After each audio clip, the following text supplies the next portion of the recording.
and today I'm joined by Harley to do the new series, Let's Talk, and as you can see by the title, we are doing Let's Talk Skyrim.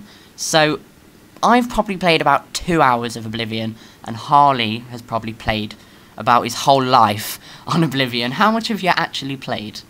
Ooh, actually that's a hard question, because I don't know. You haven't checked your time play? No.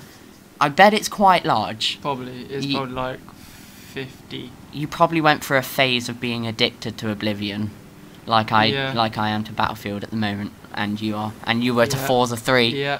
Forza 3, Forza 4. So today we're going to be talking about Skyrim. So you've seen the trailer, but that's about it for what you've seen. Compared to other games like Call of Duty and Battlefield, there's not actually that much leaked gameplay. I reckon they should have brought out a demo.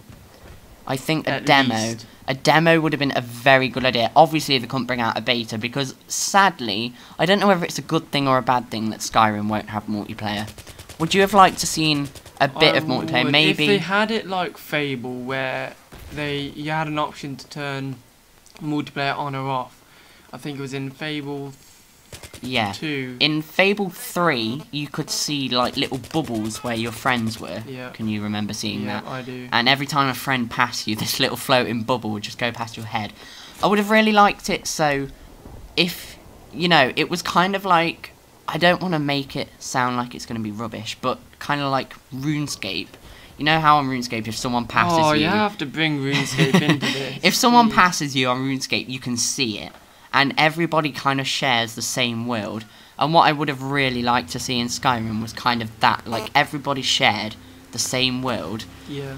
I don't know, because it wouldn't have really worked. Because if you think about it, if a dragon just suddenly landed in your Skyrim world, it would have been quite annoying if everybody could see it. Because then you wouldn't be able to have that awesome battle that Skyrim will bring with dragons. No, you just have loads of floating heads wandering around pointlessly. Yeah, and I know the topic of today's video is Skyrim, but you know how I don't know how long ago it was since you played RuneScape, but when you went to fight dragons, when you went to fight dragons on RuneScape, it's the only game I can think of that I can compare that's got dragons and it's kind of an open world game.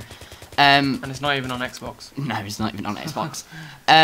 But when you went to fight dragons in RuneScape, you had to fight the dragon. So there would be about 3 dragons, and you would have to quickly get to it when it spawned before anyone else did. So I'm not actually sure whether multiplayer would work in Skyrim. It would have been nice to have it. It would just be a bit weird. But, I mean, it's got kind of like the same mechanism as Grand Theft Auto. Like, I would have liked to see that, like, free roam.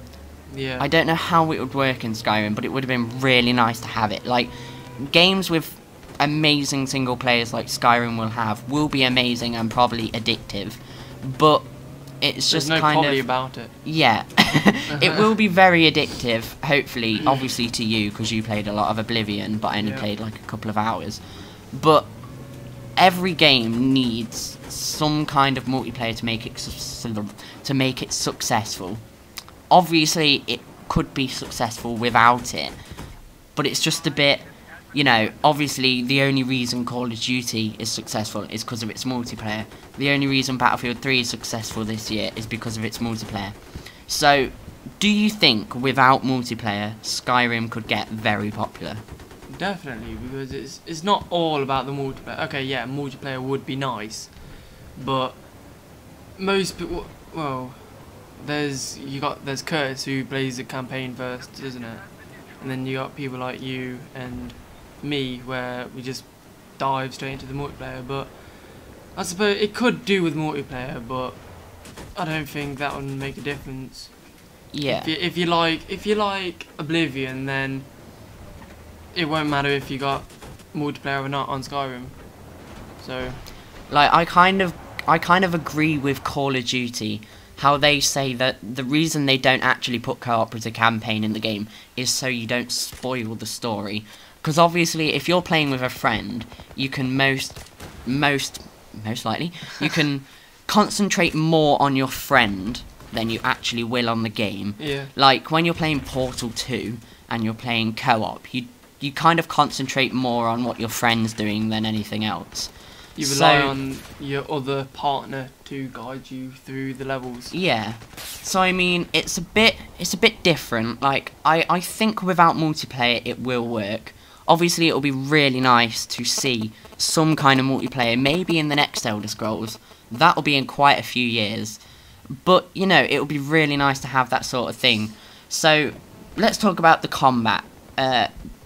Looking at the trailer and some of the gameplay I've seen, the combat has improved a lot from Oblivion. There is so much more stuff you can use for combat now. Like, I know you could dual wield in Oblivion, obviously, but there's so much more, like, to do with magic and to do with all the combat stuff, and you've got a whole inventory just full of stuff that you can use for combat. Or just pointless crap, if you're like me, where you just pick up stuff and don't know what to do with it. Yeah, but graphics-wise, just from that, like, 2-minute trailer, you can tell that it will be a massive hit just from the graphics. Yeah. I mean, the graphics look absolutely stunning. They kind of look a bit like Battlefield. Like, Battlefield concentrated a lot on the background scenery.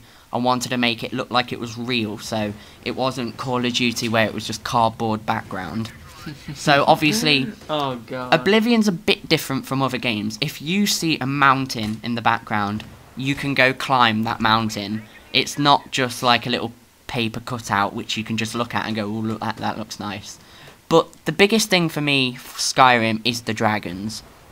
That's definitely an attention catcher. Yeah. As soon as it comes out on Friday, I will be straight in my single-player world, looking around. You know, hopefully a dragon will fall out the sky and completely murder me. Because the first dragon to kill me, I'll just laugh and say that was absolutely awesome. Because they do look really good, and all the magic spells and stuff like that you can do, it just looks absolutely brilliant. And it looks like a game that will most likely hit Game of the Year. Obviously, it's got a bit of competition between Battlefield and Call of Duty. Obviously, sales-wise, Call of Duty will beat it, probably.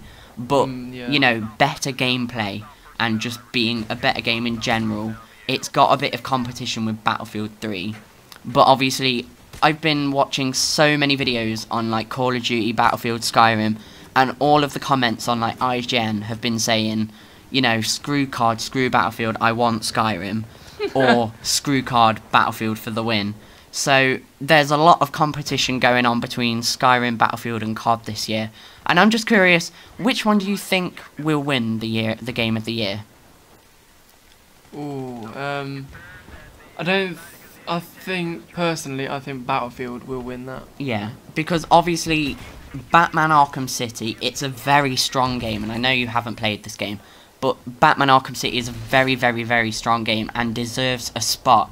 It deserves, like, all the awards it can get for best game. It's probably not going to win Game of the Year, but it definitely deserves, like, that kind of spot. Probably, like, second or third best game of 2011. So, you think Battlefield. I personally think Battlefield as well. So, obviously, it's got a bit of competition to Battlefield. So, I just wonder which one's going to win. I don't think COD will win Game of the Year this year. You're shaking your head there. I just hope it doesn't win.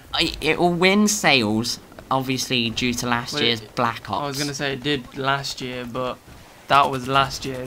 It might be different this year. Yeah, but obviously this is the Modern Warfare series. The Modern Warfare series has more hype than any other Call of Duty. World at War and Black Ops, to hardcore Modern Warfare fans, were just crap. Loads of people said Black Ops was rubbish. So I think, compared to the sales on Black Ops, you know, Modern Warfare 3 will get a lot of sales because people will want the game. There were so many people who traded in Black Ops. So I think Modern Warfare 3 will reach... What are you doing? I think Modern Warfare 3 will probably reach sales of the year, but Skyrim and Battlefield are the two competitors. Yep. For Game of the Year 2011. And, you know, I say good luck to any of them because they are both really good games. And it's crazy because I'm saying that Skyrim is a really good game and it's not even out yet. You can just see it from the trailer. You could see it from the trailers of Battlefield. So anyway, guys, that is it for our Let's Talk Skyrim. Next time, which will probably be this weekend or next week, we will be talking Let's Talk GTA, because the new GTA 5 trailer was just released. So that's about it from me. Harley, goodbye. See you, Harley. So that's it from us, and I will see you next time, guys.